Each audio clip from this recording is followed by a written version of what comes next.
A few days ago, I made a video about Tom Rothman and Tony Vinciquerra. I have a little bit more context, and I'm been piecing things together. But I told you I have a hunch. I'm like, I don't believe that Josh Greenstein just like went along with Blake Lively for no good reason, just because whatever. Uh, he's not that much. I mean, he is a pushover. He has no backbone, but he would not have dared he would not have dared do such a thing if it wasn't someone big backing him up. He's not that crazy, guys. Like he's not like dumb. He's been in the industry for a long time. There's no way, no how. Vince Aquara was chummy with the Reynoldses. He was like, yeah, we want to do like 12 more pictures with freaking Blake Lively, and then he like resigns or something. Look, it says like take for instance the crawdads where the crawdads sing is exactly the sort of movie that isn't supposed to work anymore on the big screen, just like It Ends With Us is not supposed to work anymore on the big screen. Yet the summer release spared more than 140 million globally, including 90 million domestically. That's a small fortune for a literary adaptation that was made for 30 million, and a big win for Tom Rothman. I feel like whenever they saw It Ends With Us, they thought, here we go. Here the freak we go again. But see, maybe Tom, because he's higher up, he had nothing to do with the negotiations. See, in Danny Greenberg's deposition, it says, do you see the subject is It Ends With Us with proposed Sony co-production team sheet. And he was like, yep. Do you see that? It looks like producer arranged an agreement between Wayfair and Sony. Okay. And the attachment to at least Exhibit 22 is proposal for Sony for It Ends With Us. Do you see that? Yes. Okay.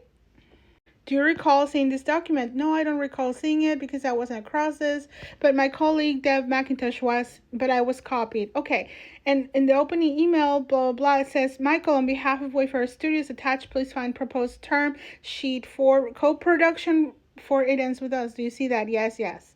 Mr. Baldoni would have the final cut rights. Yes. Okay, then let's go to Exhibit 23, please. Do you notice any changes in paragraph 6? Yes, please explain. It says here, assuming this is a response from Sony, that Sony does not customarily give directors final cut, which is the response to Wayfair asking for it. So specifically in paragraph 6, they put what appears to be in brackets around to have final cut rights. Is that right? Yes. And then they write in the last sentence, Colombia customarily doesn't give directors final cut. Do you understand that? Yes. So they did another version, and in this version it says, it now has become basically a scenario of testing the film, and it's ultimately how that ultimately plays out will dictate which film would be released. So paragraph 6 removes the language that Mr. Baldoni was to have final cut rights. Is that right? Correct. And instead, final cut to be determined by bake-off. See, basically, there was only one cut. It was only a Sony cut, like whatever Baldoni had. And then they were going to test that. And then they were going to, fix whatever issues and make it better. Maybe. Bake-off, if it comes to that, right? If Baldoni didn't test high enough, but he tested high, there was absolutely no reason for a bake-off. See, Blake's thing tested lower. But it doesn't matter for Blake Lively. She's like, Colleen and I are declaring now, this is the cut. This is the cut. We will work to improve this cut, but Colleen said tonight, I'd much rather have your cut exactly as it is be released than his cut. And you know how I feel about this. I believe this is a far better, more elevated, and most evergreen version of the film. And quality to me always win. His movie is very YA, very Lifetime YA, which I am sure is resonating with younger people. That makes sense to me. I try to wash all the sweaty YA off the movie. So basically, take away whatever Colleen had written into the book. Got it. And see, she lied to the PGA in my opinion, because look, she doesn't know how to do her job.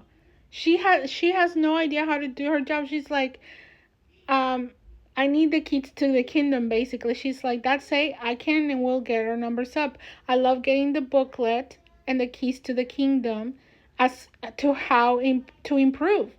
This is an opportunity that Wayfair never gave me. Like, basically, they didn't tell me how to do it. Like, really? So I'm happy to be able to be perspective and clear about where to improve. So basically, tell me what to do to improve it. I can't wait. I just need an editor. And also to know that it's done from my perspective, Colleen's, and from Taylor Swift. Do you understand? Like, Taylor's perspective. Taylor is being, like, name dropped here. But she had no involvement whatsoever, and she never watched the cut of the movie because she said that she didn't watch any trailers. She didn't watch the movie in advance. The only thing that she did was to license the song. That's it, according to her, like, her official statements. Yet, from Taylor's perspective, it was Blake's cut. In my opinion, Tom here wanted to do like another, where the crowd sing. He was looking at it like, oh, I'm gonna get another like box office hit, like with minimal budget, return on investment. Look at this part of that Hollywood Reporter in article. It says,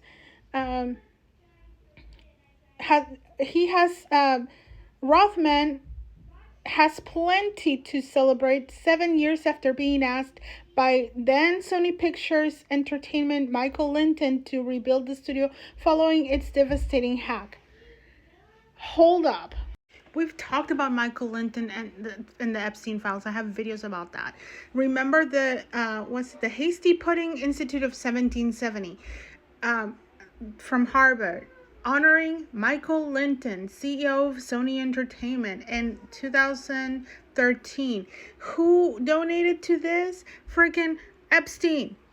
Andrew Farkas and Epstein were acquaintances, so was like Michael Linton. He appeared several times in the Epstein files, but look at what he was saying. He was like, Linton thought it was a wonderful idea, talking about things that they were discussing with Epstein. And then I will suspect they will offer their support for the idea, assuming he himself has interest, of course. I mean, really? But I have a video about that. They had mutual acquaintances and whatnot. Epstein sponsored events for this dude.